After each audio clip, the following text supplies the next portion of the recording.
Guys next question છે explain the types of portfolio management. પોર્ટફોલિયોને management કરવાના જે અલગ અલગ પ્રકાર છે તે આપણો second question. Types of portfolio management. Portfolio management can be categorized into various types based on different criteria and approach.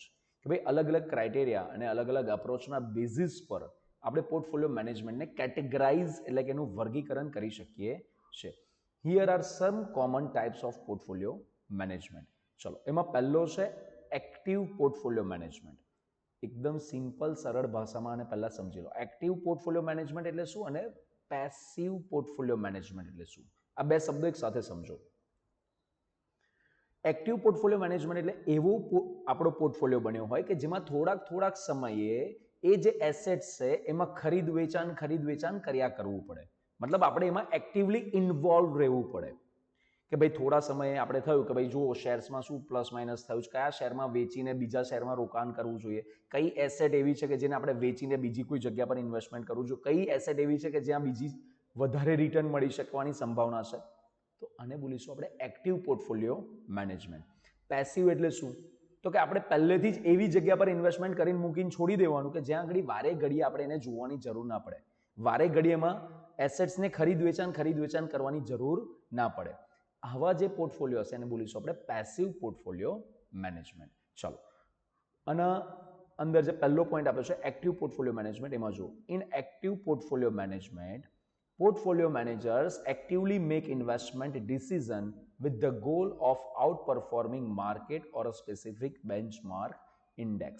અહીં આગળ પોર્ટફોલિયો મેનેજમેન્ટ એવી રીતના ઇન્વેસ્ટમેન્ટના ડિસિઝન્સ લેતા હોય છે કે જેનાથી માર્કેટને પણ એ આઉટ પરફોર્મ કરી શકે. એટલે મતલબ માર્કેટમાં જો 10%ની ગ્રોથ થઈ રહ્યો હોય તો આ પોર્ટફોલિયો મેનેજર્સ આપણને 12%, 15%, 20% જેટલા રૂપિયા કમાઈને આપવાનો પ્રયાસ કરશે અથવા તો કોઈ ચોક્કસ બેન્ચમાર્ક કરતાં વધારે રૂપિયા આપણને કમાઈને આપવાનો પ્રયાસ આ લોકો કરશે.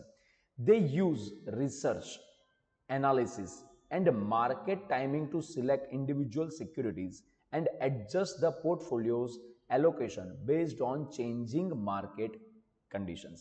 આ પોર્ટફોલિયો મેનેજર્સ રિસર્ચનો ઉપયોગ કરશે, એનાલિસિસ કરશે, કોઈ ચોક્કસ સિક્યુરિટીઝમાં કયા સમયે એન્ટ્રી લેવી, કયા સમયે એમાંથી એક્ઝિટ કરવું, આ બધા એ લોકો ડિસિઝન્સ લેતા હોય છે અને એ લોકો પોર્ટફોલિયો એલોકેશનને વારે ઘડીએ એડજસ્ટ કર્યા કરતા હોય છે. એડજસ્ટ કરવું મતલબ એમાં વારે ઘડીએ લેવેજ કર્યા કરતા હોય છે based on changing market conditions.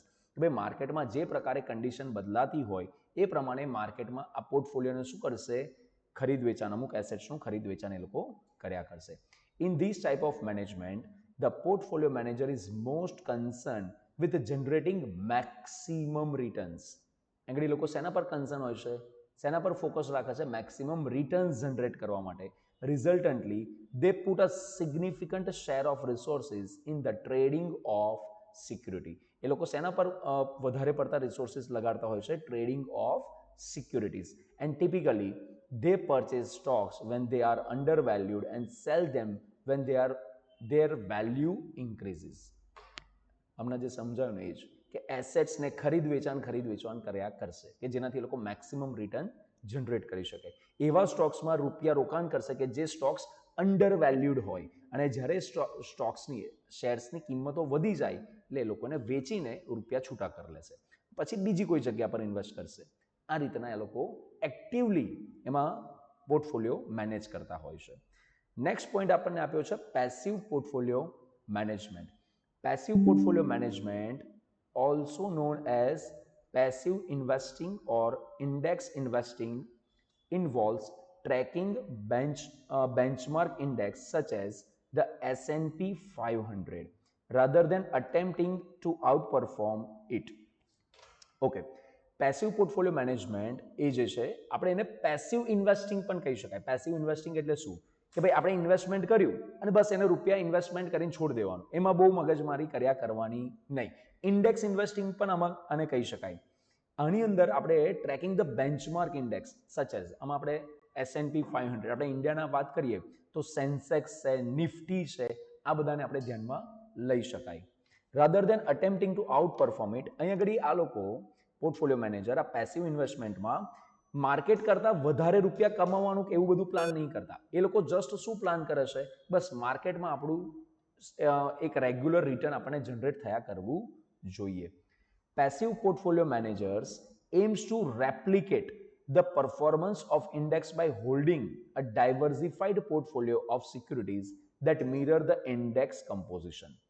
અહીં આગળ પેસિવ પોર્ટફોલિયો મેનેજર્સ શું એમ કરતા હોય છે કે ભાઈ જેટલું ઇન્ડેક્સ પરફોર્મ કરે ને, મતલબ ફોર એક્ઝામ્પલ આપણે સેન્સેક્સની વાત કરીએ અથવા તો નિફ્ટીની વાત કરીએ, એ જો વર્ષે 10% વધ્યું હોય તો આપણો પોર્ટફોલિયો પણ 10% વધે. બસ અહીં આગળ આ રીતનો એ લોકોનો પ્રયાસ હોય છે. અહીં આગળ વારે ઘડીએ કંઈ લેવેચ કરવાની વાત હોતી નથી. અહીં આગળ ખાલી એક જ એમ હોય કે ભાઈ રૂપિયા એક જગ્યા પર એવી સિક્યોર જગ્યા પર ઇન્વેસ્ટ કરીને સાઈડ પર હટી જાઓ કે જ્યાં આગળ શાંતિથી રૂપિયા આપણા વધ્યા જ કરે.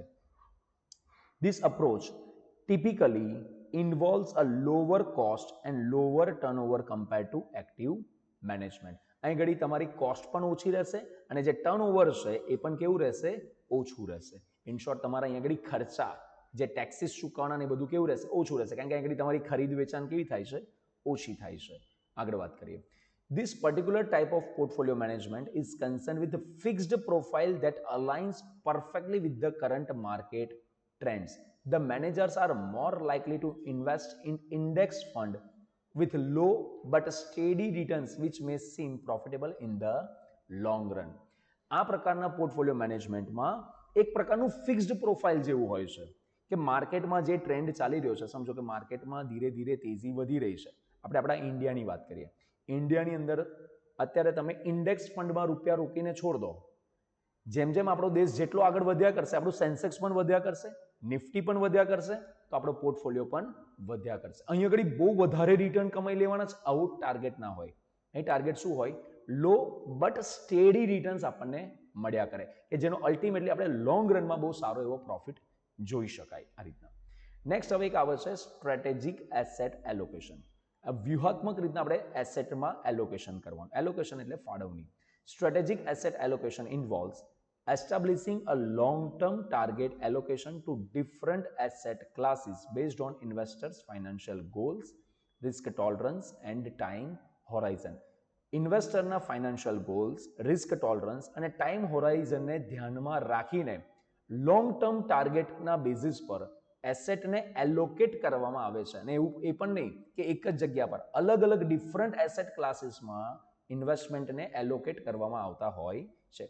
Once the target allocation is set, portfolio managers periodically rebalance the portfolio to maintain the desired asset allocation percentage. This approach focuses on strategic mix of asset rather than short-term market timing. ઉદાહરણથી સમજો તો તમને વધારે clarity મળે.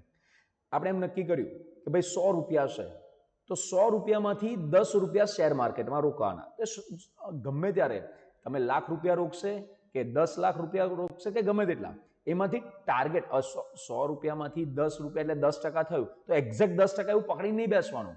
એકાદ ટકો plus minus, પણ on an average 10%ની આસપાસ એ શું કરશે, શેર માર્કેટમાં રોકશે. પછી એમ નક્કી કર્યું હોય કે ભાઈ 20% રૂપિયા તો કે ગોલ્ડમાં રોકવાનું, તો 20% ગોલ્ડમાં જ રોકશે. જેટલું ઇન્વેસ્ટમેન્ટ એ વધારતા જશે એ ઇન્વેસ્ટમેન્ટમાંથી 20% રૂપિયા સાઈડ પર કાઢી લેશે, ગોલ્ડમાં રોકશે. પછી એમ નક્કી કર્યું 70% રૂપિયા તો કે રિયલ એસ્ટેટમાં રોકવાના. ઇન શોર્ટ આ 3 જ ઉદાહરણ લીધા, પણ આવા ઘણા બધા એસેટ ક્લાસીસ છે. તમે ડિબેન્ચર્સમાં રૂપિયા રોકી શકો, બોન્ડ્સમાં રૂપિયા રોકી શકો, પીપીએફમાં રોકી શકો, બરાબર. આવા ઘણી બધી જગ્યાઓ છે. ઇન્સ્યોરન્સીસ લઈ શકાય છે, બરાબર. તો ઇવન કોઈ આર્ટિસ્ટિક વસ્તુઓ લઈ શકાય છે, રાઈટ. કોઈ ઇન્ટેલેક્ચ્યુઅલ પ્રોપર્ટીમાં રૂપિયા રોકાણ કરી શકાય, કોઈ બિઝનેસમાં તમે ફંડિંગ આપી શકો છો. આવી ઘણી બધી જગ્યાઓ છે જ્યાં તમે રૂપિયાનું ઇન્વેસ્ટમેન્ટ કરી શકો છો. અહીં આગળ તમારે સ્ટ્રેટેજિક ઇન્વેસ્ટમેન્ટ કરવાનું છે. સ્ટ્રેટેજિકનો મતલબ શું થશે, તમારે એક પહેલાં સ્ટ્રેટેજી બનાવી દેવાની કે કઈ વસ્તુમાં કેટલા ટકાનું એલોકેશન કરવાનું છે, એ પ્રમાણે પછી તમારું એલોકેશન ચાલ્યા કરશે, રાઈટ. સમય સમય જો તમે ઇન્વેસ્ટમેન્ટ વધારતા જશો તે પ્રમાણે તમારું એલોકેશન પણ ડિસ્ટ્રીબ્યુટ થયા કરશે. આગળ વાત કરી છે ટેક્ટિકલ. ટેક્ટિકલનો મતલબ થાય વ્યૂહાત્મક. વ્યૂહાત્મક. Tactical asset allocation involves making short-term adjustments to the portfolio's asset allocation based on current market condition, economic forecast or valuation metrics. આ જો ટેક્ટિકલ એસેટ એલોકેશનની અંદર અહીંયા આગળ બધા કામકાજ કેવા હશે, શોર્ટ ટર્મ બેઝિસ પર ફોકસ કરીને કરવામાં આવશે કે જે પોર્ટફોલિયોનું જે એસેટ એલોકેશન છે ને કે ભાઈ હાલમાં કરંટમાં માર્કેટ કન્ડિશન કેવી છે, ઇકોનોમીનું ફોરકાસ્ટ. ફોર એક્ઝામ્પલ હમણાં જ આ ચૂંટણીનું જે પત્યું, ચૂંટણીના જસ્ટ આગલા દિવસોમાં 2500 પોઈન્ટ શેર માર્કેટ આગળ વધી ગયું, સેન્સેક્સ 2500 પોઈન્ટ કુદારો માર્યો હતો. કેમ તો કે ભાઈ બીજેપી સરકાર, એનડીએ સરકાર બનવાની છે. હવે સમજો કે કદાચ કંઈક અલગ પરિસ્થિતિ હોત તો ઇન શોર્ટ એવું સમજો, ઇકોનોમિક ફોરકાસ્ટના બેઝિસ પર આમાં શું કરવામાં આવશે, શોર્ટ ટર્મમાં અહીંયા એડજસ્ટમેન્ટ્સ કર્યા કરવામાં આવશે. વેલ્યુએશન મેટ્રિક્સના બેઝિસ પર portfolio managers may temporarily overweight or underweight certain asset classes or sectors in an attempt to capitalize the perceived opportunity or mitigate risk. Portfolio manager શું કરતા હોય છે, ટેમ્પરરી જોશે, ટેમ્પરરી એટલે થોડા ટૂંક સમય માટે જોશે કયો એસેટ ક્લાસ એવો છે કે જે ઓવરવેટ છે અથવા તો અંડરવેટ છે. મતલબ કયો એસેટ ક્લાસ એવો છે કે જે અત્યારે વધારે પરફોર્મન્સ આપી શકે છે અથવા તો કયો એવો છે જે ઓલરેડી પરફોર્મ આપી દીધું છે, હવે એમાં રૂપિયા રોકવાની મતલબ નહીં બનતો. તો પોર્ટફોલિયો મેનેજમેન્ટ આ વસ્તુ જોશે. એક ઉદાહરણથી સમજો, એમ હોય કે ભાઈ રિલાયન્સનો શેર હજી આવનારા સમયમાં બહુ આગળ વધવાનો છે, તો આપણો પોર્ટફોલિયો મેનેજર શું કરશે, રિલાયન્સના શેર ખરીદશે. પોર્ટફોલિયો મેનેજરને એમ લાગે કે ભાઈ અત્યારે ચાલો ટાટાના શેર ઓલરેડી બહુ બધા આગળ વધી ગયા છે, હવે આગળ વધવાની સંભાવના નથી, તો કદાચ એ ટાટાના શેરમાં ઇન્વેસ્ટમેન્ટ કરવાનું નહીં વિચારશે. તો આ રીતના આને બોલાય ટેક્ટિકલ એસેટ એલોકેશન, કે જ્યાં શોર્ટ ટર્મના વિષયમાં વિચારવામાં આવે છે, જ્યાં આગળ એ પરસીવ્ડ ઓપોર્ચ્યુનિટી મતલબ સમજો કે લાગતું હોય કે અહીંયા ઓપોર્ચ્યુનિટી બની રહી છે કે અહીંયા રૂપિયા કમાઈ શકાય, તો એને કેપિટલાઇઝ કરશે. કેપિટલાઇઝ કરવાનો એટલે મૂડીકરણ કરવાનું નહીં, એને ઓપોર્ચ્યુનિટીને ગ્રેબ કરવાનો પ્રયાસ કરશે કે રૂપિયા વધી શકે છે, ચાલો એ ઓપોર્ચ્યુનિટી પકડો. મિટિગેટ રિસ્ક, રિસ્કને ઓછું કરવાનો એ લોકો પ્રયાસ કરશે. નેક્સ્ટ પોઈન્ટ છે dynamic asset allocation. Dynamic asset allocation combines element of both strategic and tactical asset allocation. આમાં બંનેના પહેલા આવી જશે, સ્ટ્રેટેજિકના પણ આવી જશે અને ટેક્ટિકલના પણ એલિમેન્ટ્સ આવી જતા હોય છે. Portfolio managers continuously monitor market conditions and economic indicators to make ongoing adjustments to the portfolio's asset allocation. અહીં આગળ કન્ટિન્યુઅસ મોનિટરિંગ ચાલ્યા કરતું હોય, માર્કેટની શું કન્ડિશન ફેરફાર થઈ રહ્યો છે, માર્કેટમાં કેવી કન્ડિશન હાલમાં ચાલી રહી છે, ભવિષ્યમાં કેવી કન્ડિશન બની રહી છે, ઇકોનોમિક ઇન્ડિકેટર શું કહી રહ્યા છે, ઇન્ફ્લેશન શું કહી રહ્યો છે, જીડીપી શું કહી રહી છે. ઇન શોર્ટ આવા બધા પ્રકારના જે પોઈન્ટ્સ હોય એ બધાને રિસર્ચ એનાલિસિસ કરીને એ એડજસ્ટમેન્ટ પોર્ટફોલિયોની અંદર એડજસ્ટમેન્ટ કર્યા કરતા અને બોલાય dynamic. The goal is to dynamically adapt portfolio's positioning in response to changing market environment while maintaining long term strategic focus.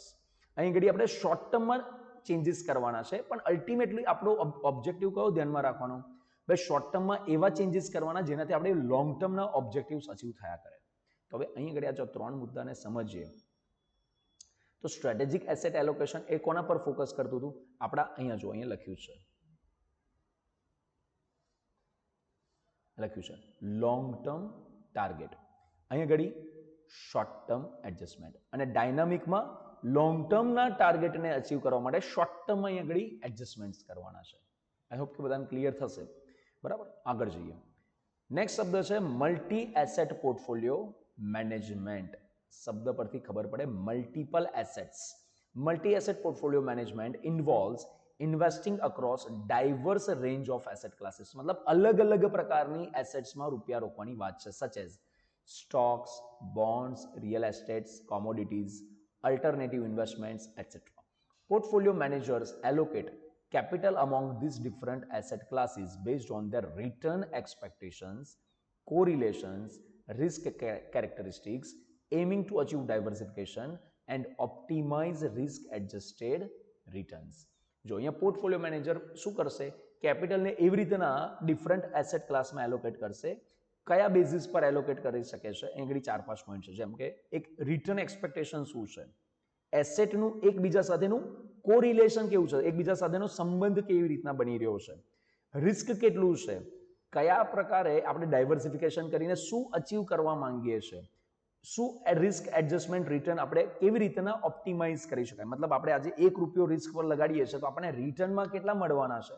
આ બધી વસ્તુઓને ધ્યાનમાં રાખીને અલગ અલગ એસેટ ક્લાસમાં ઇન્વેસ્ટમેન્ટ કરવામાં આવતું હોય એને બોલાય multi asset portfolio management. Next છે રિસ્ક પેરિટી પોર્ટફોલિયો મેનેજમેન્ટ. પહેલા પેરિટીનો મતલબ લખો સમાનતા. પેરિટીનો મતલબ થાય છે સમાનતા.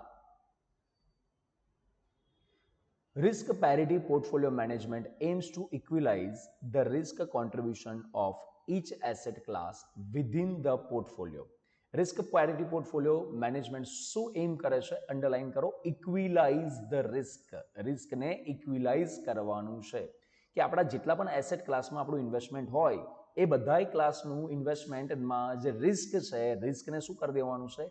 એક સમાન થઈ શકે એનો પ્રયાસ કરવાનો છે. Rather than allocating based on market value or expected return. એમ માર્કેટ વેલ્યુ ને એક્સપેક્ટેડ રિટર્ન્સને ધ્યાનમાં નહીં રાખવાનું. અહીં આગળ શું ધ્યાનમાં રાખવાનું છે કે રિસ્કને આપણે બધા જગ્યા પર એક સમાન લેવલ પર લાવી શકીએ એ પ્રકારનો પ્રયાસ કરવાનો છે. This approach seeks to achieve a more balanced risk profile across different asset classes, potentially reducing overall profit portfolio volatility. એક ઉદાહરણથી સમજો. કોઈ જગ્યા એવી લાગે કે ત્યાં આગળ રિસ્ક વધારે છે તો ત્યાં આગળ શું કરવાનું? પર્સન્ટેજ ઓફ ઇન્વેસ્ટમેન્ટ ઓછું કરી દેવાનું. કોઈ જગ્યા પર એવું લાગે કે ભાઈ રિસ્ક ઓછું છે તો ત્યાં આગળ પર્સન્ટેજ ઓફ ઇન્વેસ્ટમેન્ટ વધારી દેવાનું. આપણે 100 રૂપિયામાંથી 10 રૂપિયા શેર માર્કેટમાં રોકી રહ્યા છે, આપણે એવું લાગે કે શેર માર્કેટમાં બહુ રિસ્ક છે તો 10%થી પણ ઘટાડીને 5% કરી દો. આપણે એમ લાગતું હોય કે ભાઈ ફિક્સ ડિપોઝિટમાં સારું ભાઈ સેફટી છે, રિસ્ક ઓછું છે તો ફિક્સ ડિપોઝિટ તમે 20% ફિક્સ ડિપોઝિટ કરવાનો તો 20 ની જગ્યાએ 25% કરી દો. આને કહેવાય રિસ્ક પેરિટી. રિસ્ક પેરિટીનો મતલબ એવો નહીં કે બધામાં 10 રૂપિયા રોકવાના, એવું નહીં. જ્યાં રિસ્ક વધારે છે ત્યાં ઇન્વેસ્ટમેન્ટ ઓછું રાખો. જ્યાં રિસ્ક ઓછું છે, તમને એમ હોય કે ભાઈ મારે રિસ્ક ઓછું જ રાખવું છે તો જ્યાં ઓછું રિસ્ક છે એમાં ઇન્વેસ્ટમેન્ટ વધાર દો. ક્લિયર? આ રીતના. એન્ડ લાસ્ટ પોઈન્ટ છે goal based portfolio management. Goal based portfolio management focuses on aligning investment strategies with specific financial goals or objectives such as retirement planning, education funding, wealth preservation. જો આપણા જે goals છે ને investment કરવાના આવા બધા અલગ અલગ ગોલ્સ હોઈ શકે. જેમ કે મારું ભાઈ રિટાયરમેન્ટનું પ્લાનિંગ કરવાનું હોય, એજ્યુકેશન મારા બાળકોના એજ્યુકેશન માટેનું ફંડિંગ ક્રિએટ કરવાનું હોય, વેલ્થને પ્રિઝર્વ કરી રાખવી હોય તો આવા અલગ અલગ પ્રકારના ગોલ્સને ધ્યાનમાં રાખીને પણ આપણે પોર્ટફોલિયો મેનેજમેન્ટ કરી શકીએ છીએ. Portfolio managers customize the portfolio's asset allocation and investment strategies to meet investors individual goals, time horizon and risk tolerance. આ લાઈન ફરીને ફરીવાર આવી રહી છે. This types of portfolio management may overlap too or be combined depending on the investment philosophy, objectives and preferences of investors and portfolio managers. જો આ જે બધા પોર્ટફોલિયોના પ્રકાર છે એવું જરૂરી નથી કે આપણે 8માંથી કોઈ એક જ પ્રકારનો પોર્ટફોલિયો મેનેજમેન્ટ કરવો, કોઈ એક જ સ્ટ્રેટેજી અપનાવી. ના, આપણે ઓવરલેપ પણ કરી શકાય. મતલબ 2-3 પ્રકારની સ્ટ્રેટેજીને પણ આપણે કમ્બાઈન કરીને આપણે એક સ્ટ્રેટેજીનું નવી સ્ટ્રેટેજી બનાવીને એનો ઉપયોગ કરી શકીએ છીએ. એ ડિપેન્ડ કરે કોના પર ડિપેન્ડ કે ભાઈ આપણી ઇન્વેસ્ટમેન્ટની ફિલોસોફી કેવી છે, આપણો ઓબ્જેક્ટિવ શું છે, ઇન્વેસ્ટર અને પોર્ટફોલિયો મેનેજર શું પ્રિફર કરી રહ્યા છે, એમની પ્રેફરન્સ પસંદગી શું છે. આના બેસિસ પર તમે એકથી વધુ પણ આ સ્ટ્રેટેજીસને કમ્બાઈન કરીને પોર્ટફોલિયો મેનેજમેન્ટ કરી શકાય. ક્લિયર બધાને?